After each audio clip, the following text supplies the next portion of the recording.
పత్రికా మీడియా మిత్రులకు ప్రత్యేక ప్రకటన విడుదల చేసిన ముఖ్యమంత్రి చంద్రబాబు నాయుడు. కృష్ణా జిల్లా ఆంధ్రప్రదేశ్ రాష్ట్ర ముఖ్యమంత్రి చంద్రబాబు నాయుడు వరద ముంపు గురైన ప్రాంతాల్లో నివసించే ప్రజలను ఉద్దేశించి పత్రికా మీడియా మిత్రులకు ప్రత్యేక ప్రకటన విడుదల చేశారు.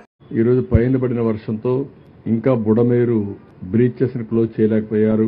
మార్నింగ్ లోకేష్ గారు, రామానాయుడు అక్కడే ఉన్నారు. వెళ్లి దాన్ని క్లోజ్ చేయడానికి అన్ని విధాల ప్రయత్నం చేస్తున్నారు. రోడ్ అయితే ఫామ్ చేశారు. ఒక బ్రీచ్ కూడా క్లోజ్ చేశారు. ఇంకా 2 బ్రీచెస్ ఉన్నాయి. They are working on that. దాని కింద కూడా ఏమి ఉన్నాయి అవన్నీ వర్క్ చేయడానికి ముందుకు పోతున్నారు. ఇంకొక పక్కన ఎలక్ట్రిసిటీ అయితే ఏ సబ్ స్టేషన్ లో ఏ ట్రాన్స్ఫార్మర్ దగ్గర వాటర్ లేకపోతే అవి ఛార్జ్ చేసుకుంటూ ముందుకెళ్తున్నారు. సాయంత్రానికి చాలా వరకు కొన్ని వస్తాయి. నీళ్లుంటే మాత్రం ఈ షార్ట్ సర్క్యూట్ గానీ లేకపోతే ఏదైనా ప్రమాదం ఉంటుందనే ఉద్దేశంతో జాగ్రత్తగా వెళ్తున్నారు. మున్సిపాలిటీ వాటర్ సప్లై కూడా ఒక పక్క ట్యాంకర్స్ 182 ట్యాంకర్లు పనిచేస్తున్నాయి. పెద్ద ఎత్తున వాటర్ కూడా సప్లై చేస్తున్నాం. ఈ 2 సప్లై చేస్తున్నాయి. ఎక్కడికక్కడ మున్సిపల్ వాటర్ సప్లై కూడా ఆపరేట్ చేయడం ప్రారంభించారు. దీనివల్ల 1-2 రోజులు ఆ నీళ్లు వాడడానికి వీలు లేదు. టెస్ట్ చేయాల్సిన అవసరం ఉంది. క్వాలిటీ మీద బురద ఉంటుంది, ఇలాంటివన్నీ ఉంటాయి కాబట్టి అవన్నీ సప్లై ఒక టెస్టింగ్ అయిన తర్వాతనే ఎప్పుడు వాడాలి కూడా చెప్తారు.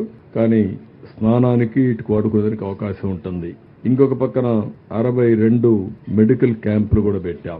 ఈ మెడికల్ క్యాంపులు కూడా పెట్టి అక్కడికక్కడే వాళ్ళకి కావాల్సినవి కూడా ఇస్తున్నాం. ఇప్పటికే ఒక 50 దాకా ఫైర్ ఇంజిన్స్ వచ్చాయి. ఏవైతే ఇండ్లన్నీ కూడా క్లీన్ చేయడం పని ప్రారంభించారు.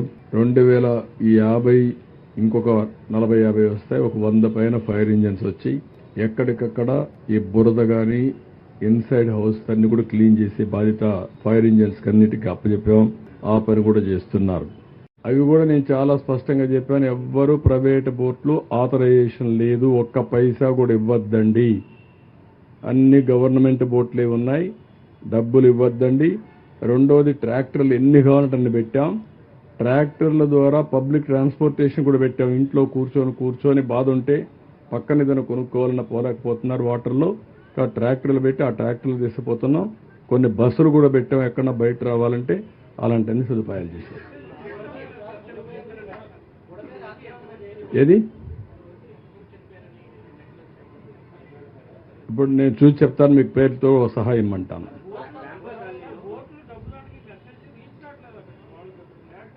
నేను చాలా స్పష్టంగా చెప్తున్నా, ఎవరైనా సరే బోట్లో డబ్బులు వసూలు చేస్తే మాత్రం, ఒకవేళ ప్రైవేట్ వాళ్ళు ఉంటే మీకు కూడా మేమే డబ్బులు ఇస్తాం. డబ్బులు వసూలు చేయొద్దండి. వసూలు చేస్తే మాత్రం నేను మీద కేసు పెట్టిస్తా, జైల్లో పెట్టిస్తా. నేను చాలా స్పష్టంగా చెప్తున్నా.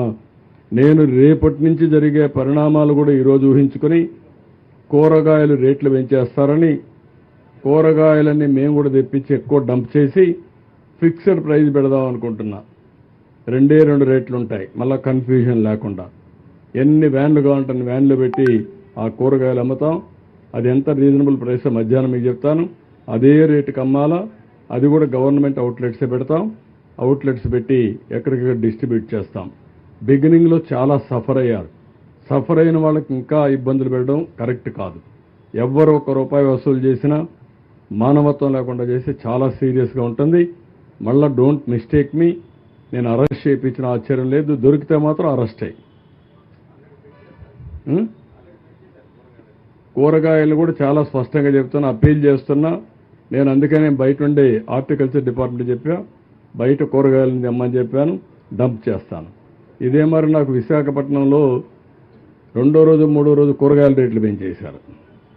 మన బాధ మంది, వాళ్ళ అవకాశం వాళ్ళది. ఇది మంచిది కాదు. నిత్యావసర వస్తువుల సరుకులు అన్నీ కూడా ధరలు పెంచడానికి వీలు లేదు. నేను విజిలెన్స్ అప్పుడే యాక్టివేట్ చేశాను. వాళ్ళకు కూడా చెప్పాను, మీ డ్యూటీ ఇది, ఎక్కడికక్కడ యాక్టివ్గా ఉండండి. ఎవరైనా చేస్తే మాత్రం ఎసెన్షియల్ కమాడిటీస్ యాక్ట్ కింద చర్యలు తీసుకుంటాం. జాగ్రత్తగా ఉండమని హెచ్చరిస్తున్నాం. ఏదో కష్టకాలంలో ఉంటే మనం కూడా ఎక్స్‌ప్లాయిట్ చేయడం మంచిది కాదు.